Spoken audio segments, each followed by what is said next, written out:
So you were raised to be a good girl. We talked about that in the previous video.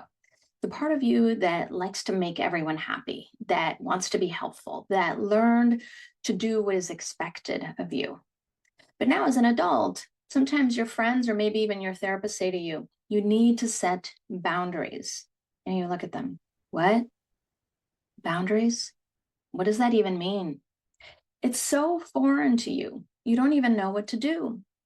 It feels strange. It also somehow feels wrong to set a boundary. Some women simply lacked the role models for healthy boundary setting. Other women were their parents' little doll that did exactly as they told her to do.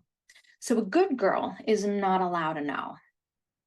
So where do you start when you don't even know what a boundary is or how to set it? There are three main challenges that you face when you're trying to learn about boundaries or set boundaries. The first one, obviously, is you don't even realize that a boundary is needed. You simply feel that something's off, but you can't quite put your finger on it. So let's say, for example, your mother tells you she's coming over when you weren't really even planning for it. Or you show up at your parents' house and you discover you're babysitting for your sister's kids and nobody really asked you. Or say, for example, a colleague gives you a list of people to invite to her retirement party when you never offered to help plan. Maybe your stomach sinks, you feel a little, I don't know, but you say, fine.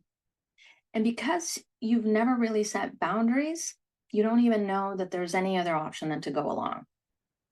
The second challenge is that even when you do know the boundary that you would like to set, you have a really hard time communicating it. You feel like you're being mean or you're being rude for saying no. And you're afraid that they're going to be unhappy with your boundary, so you struggle to find the words to set it.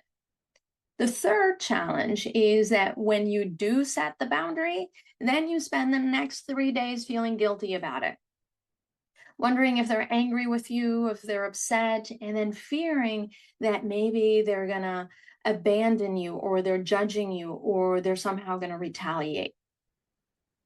Feel familiar? Here's what I want you to know. The difficulty that you have knowing that a boundary is needed, the difficulty you have setting the boundary, and then the guilt you feel afterwards don't mean that your boundary is wrong. It just means that this is difficult for you.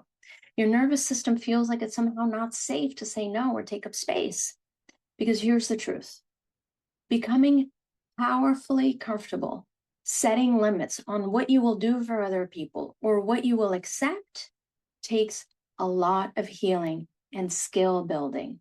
To be powerfully yourself, you need to take care of the parts of you that make you a people pleaser and have a hard time saying no. You need to make those parts feel safe, loved, and accepted. Because when you do, it becomes so much easier to say no. But here's another thing I want you to know, and listen in, because this is really, really important. Every time you hear yourself saying yes when you actually want to say no, or when you find yourself doing something that you really don't want to be doing, that discomfort that you feel, that maybe sinking feeling or the jaw clenching or, a little bit of that on the inside, that's your signal. It's your signal that there's some irritation inside of you. That irritation is anger bubbling up. And that anger, you need to listen to it. But it's uncomfortable. So I want you to join me in the next video where we're going to talk about anger and why you need to feel and listen to your anger. And if you're ready to have a deep conversation about anger and learn how to have a healthy, powerful relationship with your anger, join my live The Power of Anger call. You'll find the link down here. See you in the next video.